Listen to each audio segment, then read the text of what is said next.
Assalamualaikum teman soleh dan solehaku. Apa kabarnya? Alhamdulillah, kita sebentar lagi akan merayakan Idul Adha, atau yang kita kenal juga dengan Hari Raya Idul Kurban. Nah teman-teman, kita simak yuk ceritanya yang akan dibawakan oleh Umi Mary, Umi Nir, dan Umi Emma. Assalamualaikum warahmatullahi wabarakatuh. Anak Umi yang soleh dan soleha, hari ini Umi Mary akan bercerita tentang kisah Nabi Ibrahim alaihi salam. Di sebuah daerah yang bernama Babilonia. Di daerah ini dipimpin oleh raja yang bernama Raja Namrud. Dan di daerah ini juga tempat tinggalnya Nabi Ibrahim bersama ayah dan ibunya.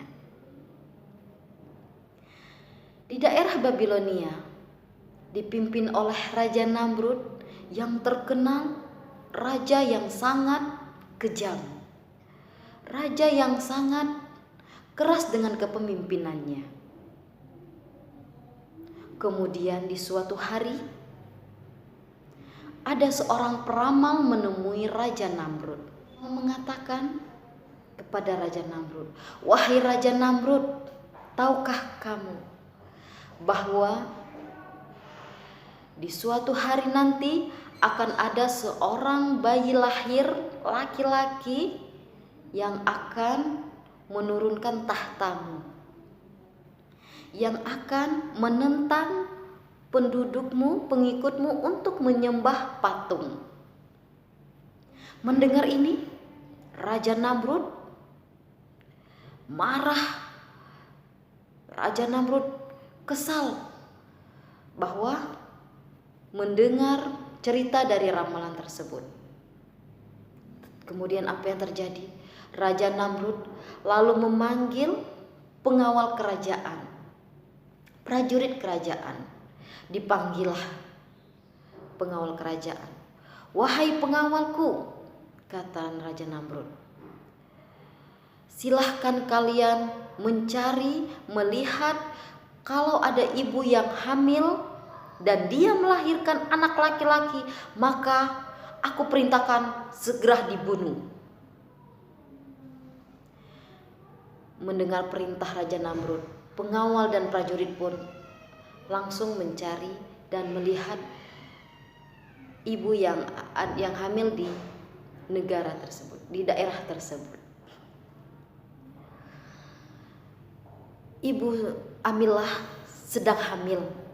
Mendengar berita tersebut, Ibu Amilah meminta izin kepada ayah Azar untuk menghindari kejaran dari prajurit Raja Namrud.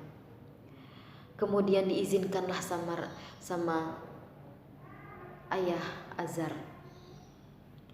Pergilah Ibu Amilah ke sebuah hutan, dan di sebuah hutan tersebut ada sebuah goa yang terpencil, dan dia masuk ke dalam goa. Hari demi hari, minggu demi minggu, bulan demi bulan, Ibu Amilah melahirkan. Ternyata benar, Ibu Amilah melahirkan seorang bayi laki-laki. Dia merasa senang, tapi dengan kesenangannya dia merasa cemas juga, takut nanti ketahuan sama prajurit Raja Namrud. Di sana Ibu Amilah membesarkan bayinya, dan bayinya tersebut dikasih nama Nabi Ibrahim. Kemudian pagi hari Ibu Amilah pergi ke dalam goa untuk menyusuinya. Setelah memberinya makan dan minum, Ibu Amilah pulang ke rumah. Dan begitu setiap hari, sampai kemudian Nabi Ibrahim beranjak dewasa. Dia mengatakan kepada ibunya, "Wahai ibu, bolehkah aku bermain di luar sana? Aku mau melihat dunia luar. Aku mau mencari teman." Melihat hal tersebut, dan mendengar percakapan anaknya Nabi Ibrahim. Karena Nabi Ibrahim sudah besar, lalu ibunya mengizinkan Nabi Ibrahim untuk bermain di luar. Ketika di rumah, Nabi Ibrahim bertemu dengan ayahnya, dan ayahnya memeluknya dengan penuh kasih sayang. Kemudian tahun berganti, Raja Namrud tidak mengetahui hal tersebut, kalau Azar mempunyai anak laki-laki. Akhirnya Nabi Ibrahim menjadi tumbuh besar. Nabi Ibrahim hijrah pergi ke suatu daerah yang bernama negeri Syam. Di sana Nabi Ibrahim bertemu dengan pamannya, dan pamannya tersebut mempunyai anak perempuan yang bernama Sarah, dan Nabi Ibrahim menikah dengan Siti Sarah. Kemudian Siti Sarah dan Nabi Ibrahim hijrah ke negara yang bernama negara Mesir. Di sana, di negara Mesir, dipimpin oleh raja yang sangat angkuh, yang sangat sombong. Kemudian mendengar ini, Siti Sarah bersama Nabi Ibrahim mau meninggalkan kota Mesir. Tetapi ada seorang budak yang mau ikut pergi bersama Nabi Ibrahim dan Sarah. Lalu diajaklah budak tersebut, dan budak ini seorang perempuan. Tahun berganti tahun, Siti Sarah dan Nabi Ibrahim menantikan seorang anak, tapi belum dikasih sama Allah. Mereka sudah tua. Kemudian Sarah berbicara kepada Nabi Ibrahim, "Wahai Nabi Ibrahim, wahai suamiku, kalau kau berkenan, maka kalau kau mau ada keturunan, nikahilah Hajar." Jadi budak tersebut namanya Hajar. Lalu Nabi Ibrahim menikahi Hajar, dan Hajar pun mempunyai anak. Siapa anaknya? Anaknya tersebut dari ibu Hajar bernama Ismail. Teman-teman, Umi Nir akan melanjutkan cerita dari Umi Mary.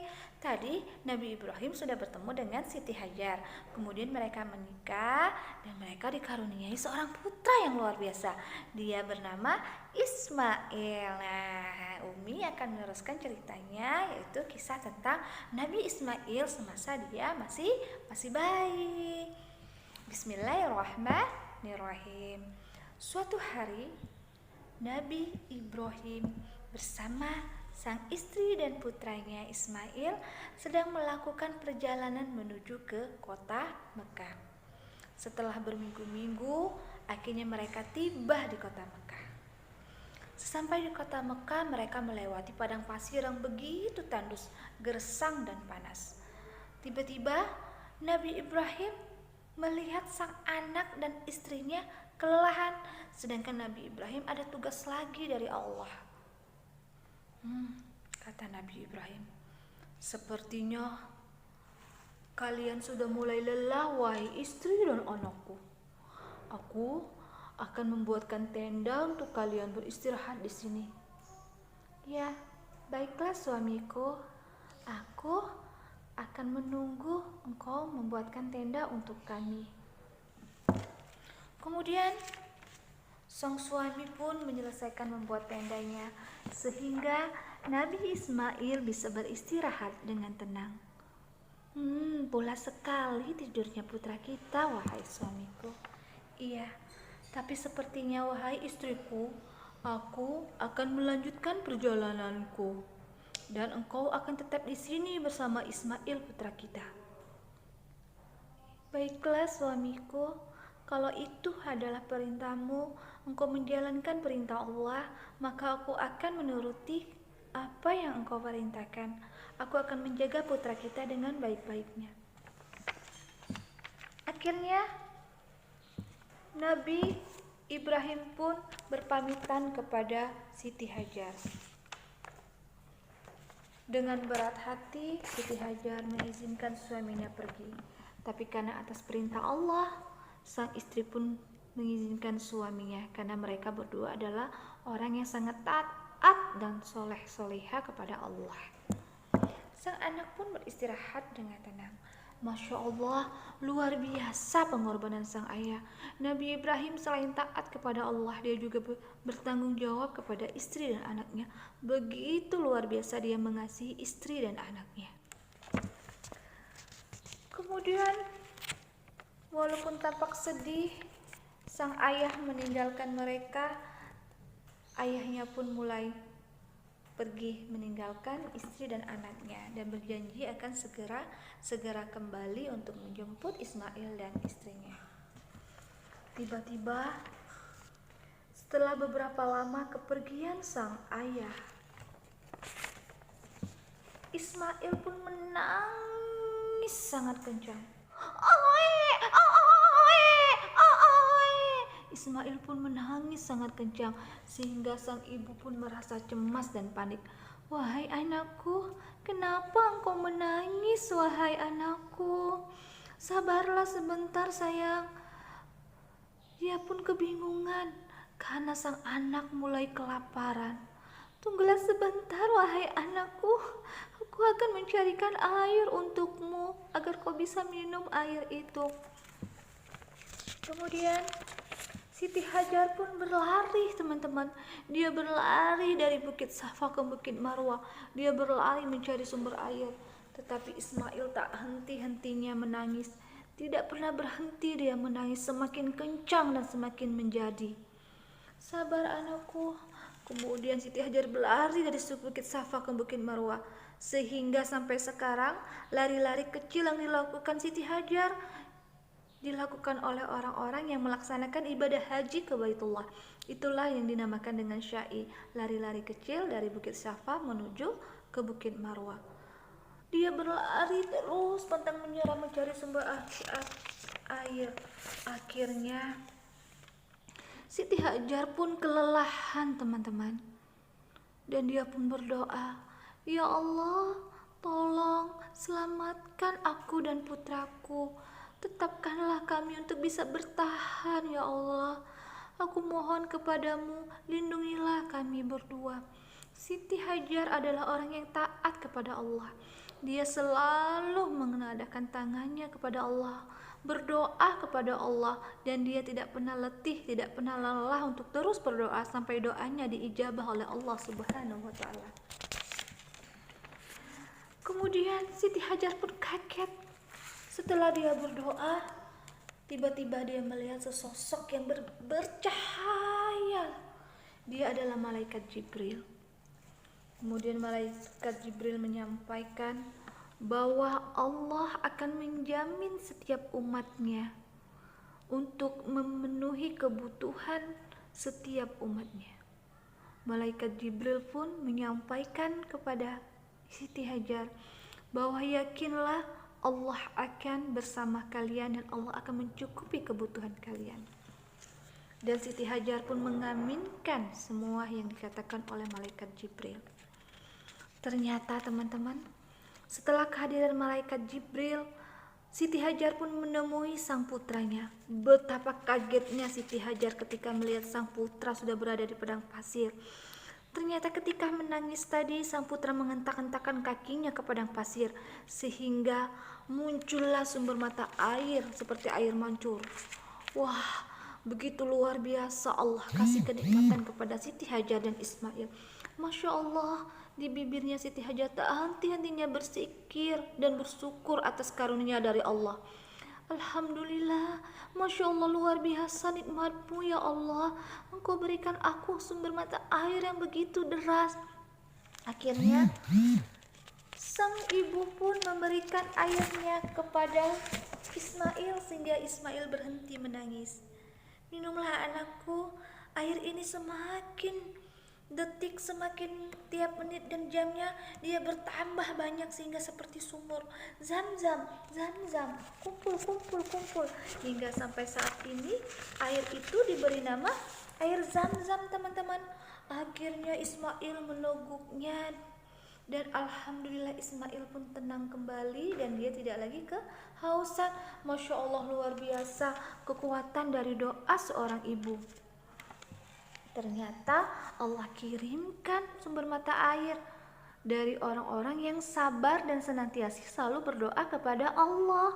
Kalau kita sering berdoa kepada Allah dan kita sabar, ikhlas atas apa yang diberikan Allah, insya Allah Allah akan balas dengan beribu kenikmatan. Seperti Nabi Ismail, Siti Hajar hanya berdoa minta sedikit air, ternyata Allah kirim air yang begitu deras sehingga air itu menyamai seperti air sumur, dan air itu semakin hari semakin deras, teman-teman, sehingga burung-burung yang tidak pernah lewat di sekitar padang pasir tersebut hadir karena di sana sudah melihat ada sumber kehidupan.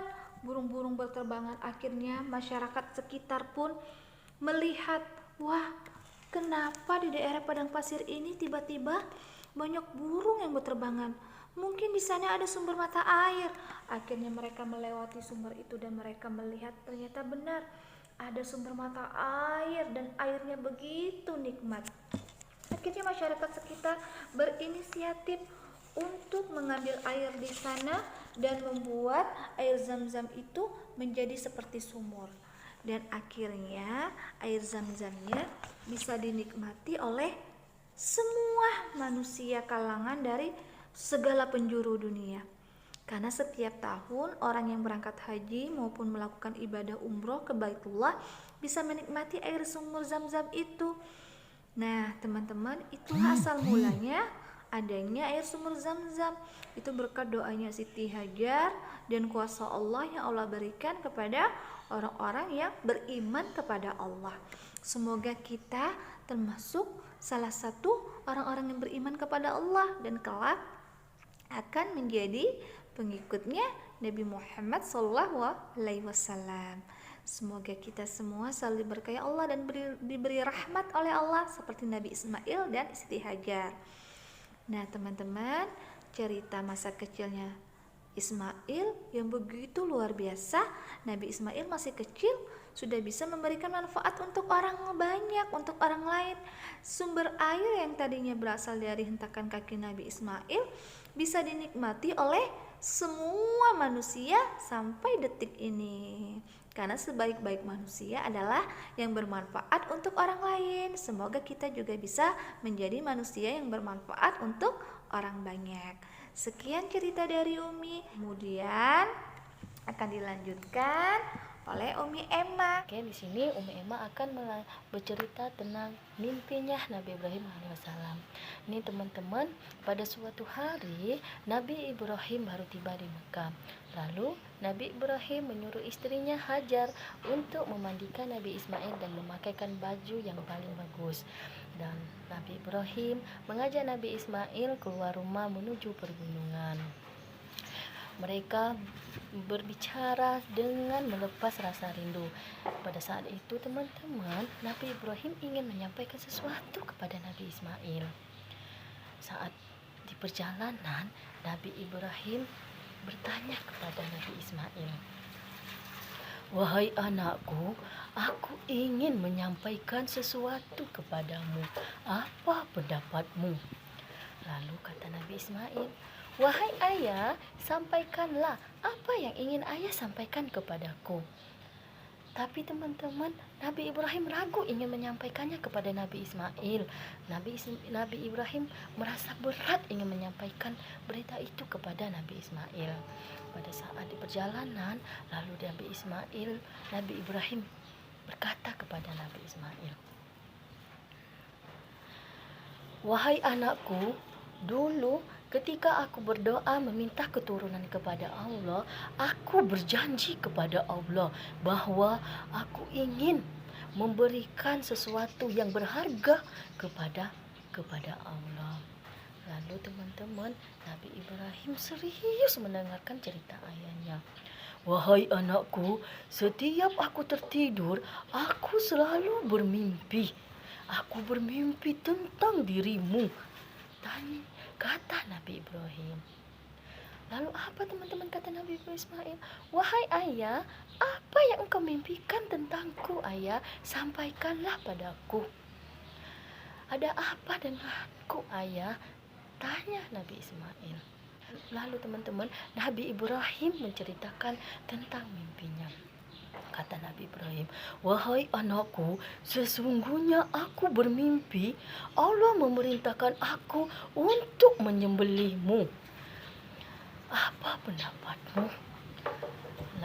Lalu apa teman-teman kata Nabi Ismail? Nabi Ismail dengan sabar, dengan tenang menjawab pertanyaan ayahnya. Wahai ayah, kalau memang itu adalah perintah dari Allah, maka lakukanlah. Teman-teman, Nabi Ibrahim tidak menyangka kalau Nabi Ismail akan dengan sabar, dengan tenang menjawab pertanyaannya tadi. Lalu teman-teman, saat di perjalanan, Nabi Ibrahim dan Nabi Ismail bertemu dengan setan. Setan itu ingin menggoda Nabi Ibrahim dan Nabi Ismail agar tidak menjalankan perintah dari Allah. Lalu teman-teman, setan menggoda Nabi Ibrahim. Kata setan, wahai Ibrahim, kamu bodoh, ingin mengorbankan anakmu demi Tuhanmu. Kata setan lagi, kamu kan sudah lama ingin memiliki seorang keturunan. Mengapa kamu mau mengorbankan anakmu untuk Tuhanmu? Tapi apa teman-teman kata Nabi Ibrahim? Nabi Ibrahim sangat marah kepada setan. Kata Nabi Ibrahim, wahai setan, kamu pergi dari sini. Kamu adalah setan. Saya tidak akan mendengarkan perintahmu. Saya tidak akan mendengar bujuk rayumu. Kata Nabi Ibrahim kepada setan. Setan gagal memujuk rayu Nabi Ibrahim dan Nabi Ismail. Lalu dia mendatangi istrinya Hajar. Kata setan bilang sama Hajar, wahai Hajar, Ibrahim akan menyembelih anakmu karena perintah Tuhannya. Kata Siti Hajar, apa teman-teman? Saya tidak akan percaya dengan kebohonganmu. Mana mungkin Nabi Ibrahim akan mengorbankan anaknya sendiri. Wah teman-teman, ternyata Siti Hajar dan Nabi Ibrahim dia tidak tergoda dengan bujuk rayu setan. Lalu apa yang terjadi dengan Nabi Ismail? Ini teman-teman, setan tidak putus asa memujuk rayu Nabi Ibrahim dan Ismail. Tapi bujuk rayu setan kepada Nabi Ibrahim dan istrinya Siti Hajar itu tidak membuahkan hasil. Lalu teman-teman, setan menggoda Nabi Ismail. Dia mendatangi Ismail dan menggodanya. Dia tidak ingin Ismail menuruti perkataan ayahnya. Kata setan, apa teman-teman? Wahai Ismail, ayahmu bohong. Dia hanya ingin menyingkirkanmu saja. Wah, Nabi Ismail kecil pun menepis godaan setan. Ismail yakin teman-teman bahwa ayahnya Nabi Ibrahim melakukan hal yang benar. Setan kecewa, godaan dan bujukannya sia-sia saja. Setan pergi meninggalkan Nabi Ibrahim dan Nabi Ismail. Wahai ayah, bolehkah aku meminta sesuatu permohonan kepadamu? Tanya Nabi Ismail. Nabi Ibrahim mengangguk teman-teman, tanda Nabi Ibrahim setuju. Lalu dia memandangi anak yang disayanginya dengan penuh sayang. Nabi Ibrahim alaihissalam memeluk dan mencium dengan penuh haru. Hatinya bahagia memiliki seorang anak yang taat, anak yang soleh, dan anak yang berbakti kepada orang tua, dan ikhlas menyerahkan dirinya kepada Allah Subhanahu wa Ta'ala untuk menjalankan perintahnya.